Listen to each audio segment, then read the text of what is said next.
Bonjour et bienvenue à toi dans cette nouvelle vidéo dans laquelle on va voir les 7 clés du livre Réfléchissez et devenez riche de Napoléon Hill.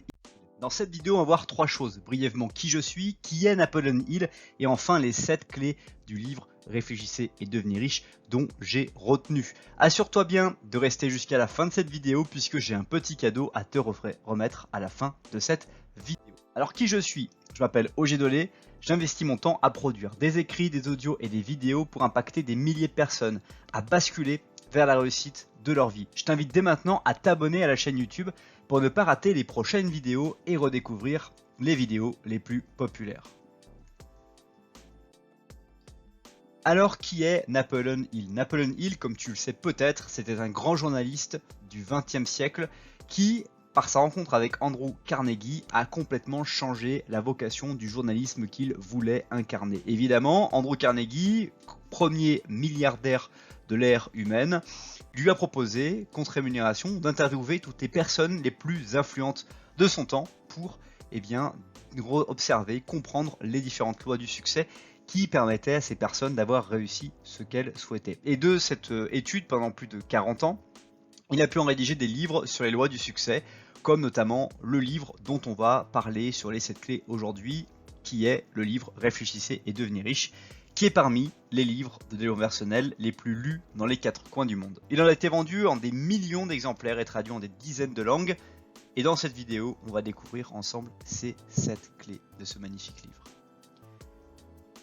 Mais juste avant cela, je t'invite à partager cette vidéo à une personne à laquelle tu penses ou à une personne à laquelle ça pourrait inspirer. La première clé du livre que je retiens de ma lecture de Réfléchissez et devenez riche, c'est de désirer. Pour Napoléon Hill, les personnes qui réussissent ont toujours le désir d'apporter de la valeur, de concrétiser un rêve, des objectifs. Pour réussir dans la vie, l'écrivain Napoléon Hill nous conseille tout un chacun de désirer ce qu'il veut atteindre comme objectif. Et cette règle, elle est vraiment peut-être même un des fondements de la réussite qu'a observé Napoléon Hill au travers de toutes les personnes qu'il a rencontrées. Lorsqu'on désire fortement quelque chose, généralement, vous savez quoi? Eh bien, on se met à vouloir ou à réussir à pouvoir faire les étapes, passer les étapes que l'on a à accomplir pour pouvoir atteindre notre objectif. Et c'est vraiment quelque chose que tu as déjà vécu. Tu as déjà désiré des choses et il y a des choses au fond de toi qui sont très très évocatrices de ce fait de désirer. Et donc, dans cette optique-là, Napoléon Hill, il a observé que les gens voulaient, désiraient fortement faire les choses qu'ils ont réussi à faire.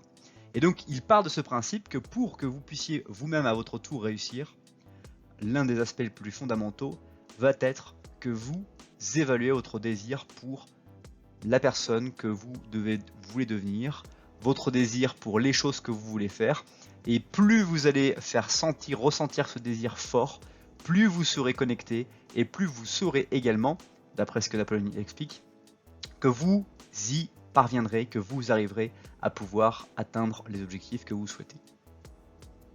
La deuxième clé que j'ai retenue de ma lecture du livre Réfléchissez et devenez riche de Napoléon Hill, c'est d'écouter ses autosuggestions. L'autosuggestion nous accompagne tout au long de notre vie. C'est ce qui nous permet d'avancer et d'atteindre nos objectifs. Et c'est vraiment l'une des clés principales, encore une fois, de la philosophie de Napoléon Hill, c'est qu'on se parle quotidiennement à nous-mêmes. Chaque jour, on se dit, bah tiens, je dois faire ça, je dois faire ci, tiens, j'aurais dû faire ça, j'aurais dû faire ci.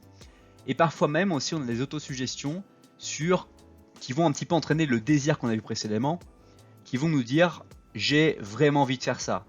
Et cette autosuggestion, parfois, on va pas réussir à la saisir durablement. C'est-à-dire qu'on va avoir cette phrase, j'ai le désir de faire ça, et puis on va passer à autre chose sans forcément la formaliser et sans forcément comprendre que cette phrase-là, si on la peaufine, si on la travaille, si on la répète au quotidien, ça va vraiment nous permettre de changer notre vie et d'avoir vraiment un ikigai, comme on dit, d'avoir une passion forte qui va se développer. Et ça, l'autosuggestion, c'est vraiment un truc extrêmement intéressant de voir que, ok, il y a des pensées qui vont traverser votre esprit, et il y a beaucoup de pensées chaque jour qui traversent nos esprits et qu'on ne capte pas et puis qu'on oublie, on ne sait plus à quoi on a pensé, et on essaie de se rappeler à la fin de la journée, tiens, j'ai pensé à un truc aujourd'hui, mais je ne m'en souviens plus. Mais les autosuggestions qui vont être autour de votre désir, de ce que vous voulez vraiment faire, sont extrêmement intéressantes, que vous devez collecter par écrit, par peut-être un enregistrement audio, de façon à vous rappeler ce désir ou cette pensée de désir que vous avez et qui vraiment est modelable et que vous allez devoir répéter si vous souhaitez pouvoir également progresser. La troisième clé du livre Réfléchissez et devenez riche de Napoleon Hill que j'ai particulièrement apprécié, c'est le fait d'imaginer et tout ce qui est autour de l'imagination. Dans la vie personnelle et professionnelle, l'imagination est un élément très important. Plus on imagine des choses réalisables et atteignables, et plus on aura de chances d'atteindre les objectifs escomptés et de réaliser nos rêves. Et ça, c'est quelque chose qui est contre nature parfois parce qu'on considère que dans les choses de la vie que l'on doit faire ou les choses de la vie que l'on fait, eh bien c'est une science vraiment très concrète et qu'on n'a pas forcément le temps d'avoir de la créativité et que c'est pas du tout dans la partie d'être créatif. Et au contraire, c'est quelque chose qui va avec le fait d'être très factuel. L'imagination, c'est comment, quels sont les moyens que je connais, quels sont les moyens que je peux imaginer, tous les moyens et les ressources que j'ai autour de moi, que je peux mettre en mouvement pour pouvoir réussir à atteindre des objectifs que je me suis fixés. Et donc l'imagination, c'est comment je vais pouvoir planifier, on va le voir dans d'autres clés et dans d'autres livres de Napoleon Hill dont ça revient très régulièrement, c'est comment je vais pouvoir planifier les éléments que j'imaginais, que je peux mettre en concert pour réussir à faire un orchestre, si je garde une analogie avec l'orchestre de musique, un orchestre qui va fonctionner le mieux possible. Quatrième clé que j'ai retenue de ma lecture du livre Réfléchissez et devenez riche de Napoleon Hill, c'est, justement ça vient à la suite de ce qu'on a pu voir sur l'imagination, c'est d'élaborer des plans. Élaborer des plans, c'est quelque chose qui est important. Parce que certes, l'imagination est très importante, mais il n'y a rien de mieux que d'élaborer nos plans, définir les étapes à parcourir pour atteindre nos buts, mettre en tête une deadline. Et les étapes qui sont mises en place permettent d'avoir une idée bien claire du processus à suivre pour atteindre l'objectif escompté. C'est l'une des meilleures clés du livre Réfléchissez et devenez riche de Napoleon Hill, selon moi, c'est le fait d'élaborer des plans. Parce que quelqu'un qui n'a pas d'objectif ne risque pas de les atteindre. Cette phrase est très très forte puisque quand vous n'avez pas d'objectif, vous n'avez pas de ligne conductrice, vous n'avez pas un but direct et vous pouvez rester à errer dans une forêt au même endroit sans savoir dans quelle direction aller. Alors que si vous décidez de choisir de sortir de la forêt, vous allez essayer par tout moyen différents chemins pour parvenir à sortir de la forêt. Et c'est exactement ce que l'on souhaite, c'est là où vous êtes aujourd'hui. Si vous voulez en sortir, si vous voulez progresser, si vous voulez devenir une autre personne, vous allez devoir viser une direction, la direction que vous désirez. Encore une fois, la direction que vous identifiez au fond de vous comme une direction qui est vraiment importante à suivre, que vous désirez, que vous auto-suggérez, que vous avez régulièrement cette pensée qui vous dit je dois faire ça, je dois faire ça. Et ce désir ardent, comme l'appelle Napoleon Hill, va vous servir pour pouvoir avancer. Et donc une fois que vous avez ce désir, élaborez le plan qu'il vous faut. Par exemple, j'entends des fois des personnes qui me disent en tant qu'entrepreneur ou même dans l'entreprise dans laquelle je travaille, je dois faire 1 million d'euros de chiffre d'affaires cette année. Très bien. Mais alors quelles sont les étapes? Parce que si tu as un taux de réussite quand tu fais un devis qui est de 30% seulement, ça veut dire que environ pour réaliser 1 million d'euros de chiffre d'affaires à la fin de l'année, il aura fallu que tu fasses des devis à hauteur de 3 millions d'euros. Donc, est-ce que dans ton élaboration de plan, il est plutôt nécessaire d'améliorer ton taux de réussite de devis en choisissant peut-être une niche, peut-être en choisissant également d'améliorer la manière dont tu rédiges tes devis, la manière dont tu présentes tes devis aux clients, la manière dont tu cherches à travailler la proposition de ton devis à tes clients? Ou est-ce que tu dois continuer à chiffrer énormément sans trop te préoccuper de la différenciation que tu peux proposer aux clients? Bref, il y a plein de choses à imaginer, mais dans les élaborations de plans, tu vas avoir aussi des jalons. C'est-à-dire tu vas pouvoir te dire, ok, sur l'année, si je dois faire 1 million d'euros de chiffre d'affaires, ça veut dire que chaque mois, je dois avoir acquis 86 000 euros de commandes. Et donc si j'acquis pas les 86 000 euros ce mois, que je suis dans un objectif qui est inférieur, ça veut dire que je vais devoir mettre les bouchées doubles dans les mois qui vont rester ou que je vais devoir revoir mon objectif. Donc c'est quelque chose de très important de pouvoir avoir un plan pour pouvoir s'y référer et savoir si on est dans le match ou si on est en dehors du terrain. Cinquième clé du livre Réfléchissez et devenez riche de Napoleon Hill, c'est définir le plan à suivre. Ça vient un petit peu autour de l'élaboration d'un plan, c'est qu'une fois que vous avez élaboré votre plan, vous allez choisir différents plans.